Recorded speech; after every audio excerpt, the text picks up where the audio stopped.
and sought views of the honorable members. This was done through statements and discussions in the House on the 27th, 29th May, 8th June, and on 3rd and 4th August. Nevertheless, I wish to emphasize some salients of our policy. I take this opportunity to reiterate that India's commitment to global nuclear disarmament remains undiluted. As honorable members are no doubt aware, India has consistently maintained that a nuclear weapon-free world would enhance not only our security, but the security of all nations. That is why numerous initiatives in this direction were taken during the last 50 years, such as steps as would encourage decisive and irreversible measures for the attainment of this objective. Regrettably, the international community, particularly countries that have based their security on nuclear weapons or a nuclear umbrella, have been reluctant to embrace this objective. Keeping open our nuclear option, therefore, became a national security imperative 3 decades ago, an imperative equally valid for India in the post-Cold War period. The option that was exercised in May 98 was thus a continuation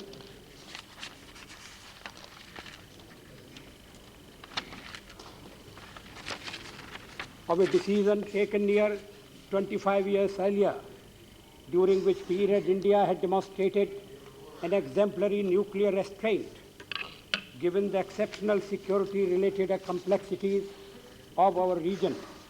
I wish to place on record that successive governments continued to safeguard this option, demonstrate our capability, and take such steps as were necessary to ensure the viability of the option through weaponization.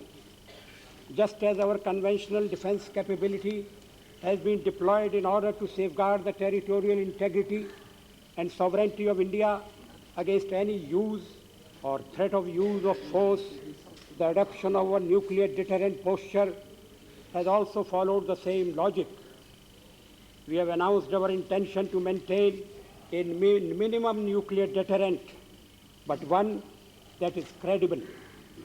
Mindful of our global and enhanced responsibility to address concerns of the international community, and in order to reassure all countries about the defensive nature of our nuclear capability, we have engaged in bilateral discussions with key interlocutors in international forums like the United Nations. India is the only country possessing nuclear weapons to raise a call for negotiating a gradual and progressive elimination of all nuclear weapons within a time-bound frame. We also have an established tradition of consultation with friendly countries on all important international issues. Successive governments have pursued an open, positive, and constructive approach in our foreign relations. This is in keeping with our national ethos. It is within this framework that India had been engaged even before May 1998 in a wide-ranging and broad-based dialogue with the United States. This included discussions on disarmament and non-proliferation and on larger strategic issues. Following the May 11th and 13th nuclear tests, apprehensions were expressed in some quarters. It was therefore decided to have more focused and intensive discussions. Accordingly, Shri Jaswant Singh, then Deputy Chairman Planning Commission, was designated as our representative to carry forward this dialogue. Similarly, President Clinton designated Deputy Secretary of State Stroke Talbot as the U.S. interlocutor. This dialogue has been conducted on the basis of a set comprehensive proposals put forward by India to the international community soon after the May test. As the House would recollect, These proposals comprise a voluntary moratorium on underground nuclear test explosions, our willingness to move towards the de jure formalization of this commitment, a decision to join negotiations on a treaty for a ban on future production of fissile material for weapons purposes, and our determination to make more stringent the existing system of export controls over sensitive materials and technology. Since the 11th June 1998 Washington meet, 6 rounds of discussions between Shri and Mr. Talbot have been held. Both teams have worked purposefully to narrow gaps of perception and to establish common ground. These exchanges have been marked by a sense of responsibility, candor, and a sincere attempt to understand each other's concerns and points of view. The government is entirely mindful that the issues involved touch upon matters of vital interest to both countries. In these talks, we have firmly put across our security concerns and the imperative of maintaining a minimum credible nuclear deterrent. I wish to inform the House that the talks are premised on this basis. Also, there now exists some understanding of our security concerns and requirements.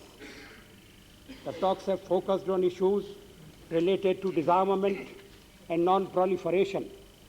It is agreed that regional issues shall be kept distinctly apart. As honorable members are well aware, India's concerns in these matters go beyond the South Asian region and involve a wider perspective. After 6 rounds, talks have narrowed and are now focused on the following 4 issues. CTBT. India remains committed to converting our voluntary moratorium into a de jure obligation in response to the desire of the international community as expressed to us in our bilateral and multilateral interactions that the treaty should come into effect in September 1999. In my address to the United Nations General Assembly on 24 September, I reiterated broadly what I had said in Parliament that, I quote, India is now engaged in discussions with our key interlocutors on a range of issues, including the CTBT. We are prepared to bring these discussions to a successful conclusion so that the entry into the force of the CTBT is not delayed beyond September 1999. We expect that other countries, as indicated in the Article 14 of the CTBT, will adhere to this treaty without conditions, unquote. That remains our position. For the successful conclusion of the talks, creation of a positive environment by our interlocutors is a necessary ingredient. The House will be reassured that in the assessment of our scientists, this stand does not come in the way of our taking such steps as may be found necessary in future to safeguard our national security.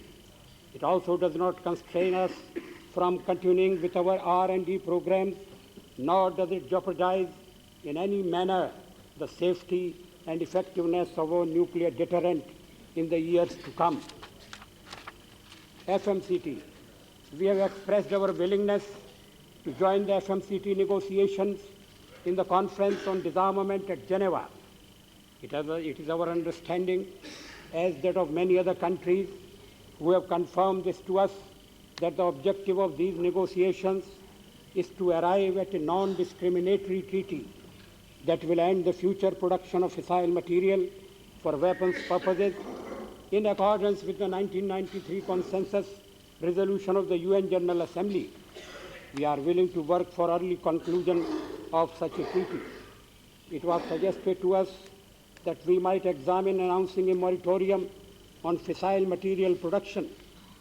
We have conveyed that it is not possible to take such steps at this stage.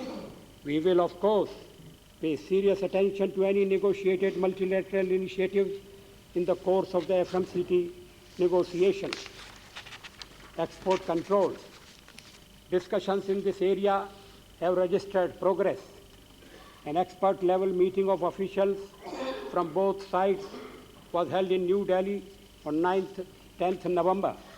In light of our additional capabilities as a responsible state possessing nuclear weapons, and as earlier announced, we are taking steps to make more stringent our laws in this regard.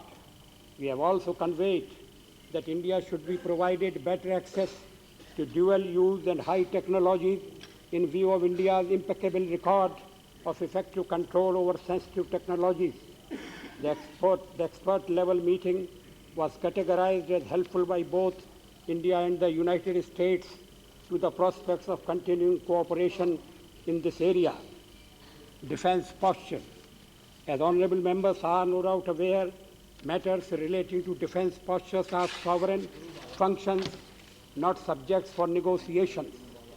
In fact, our tasks are based on the fundamental premise that India will define its own requirements for its nuclear deterrent on its own assessment of the security environment. The US and other interlocutors are interested in understanding our positions and our policies better. We have formally announced a policy of no first use and non-use against non-nuclear weapons states. As honorable members are aware, a policy of no first use with a minimum nuclear deterrent implies deployment of assets in a manner that ensures survivability and capacity of an adequate response. We are also not going to enter into an arms race with any country. Ours will be a minimum credible deterrent which will safeguard India's security, the security of 1/6 of humanity, now and into the future. The National Security Council, with assistance of its subsidiary bodies, the establishment of which has been announced, will make important contributions to elaborating these concepts. We have expressed our reservations about provisions of certain export control regimes that ostensibly seek to promote non-proliferation objectives but are discriminatory in application. India's missile development program is an indigenous program that was launched almost 15 years ago. This program is regularly reviewed, taking into account our security environment, particularly missile acquisitions and deployments in our region. We have announced that a new version of the Agni with an extended range is under development. Flight testing of such an enhanced range Agni will be conducted fully in accordance with established international practice. While our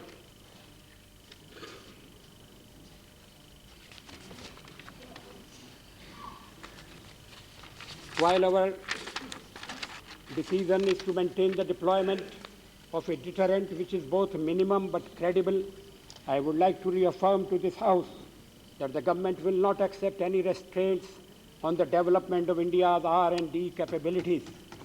Such activity is an integral of any country's defense preparedness and essential for coping with new threat perceptions that may emerge in the years ahead. This government remains unequivocally opposed to any suggestions that seek to place India at a technological disadvantage through intrusive or sovereignty violative measures.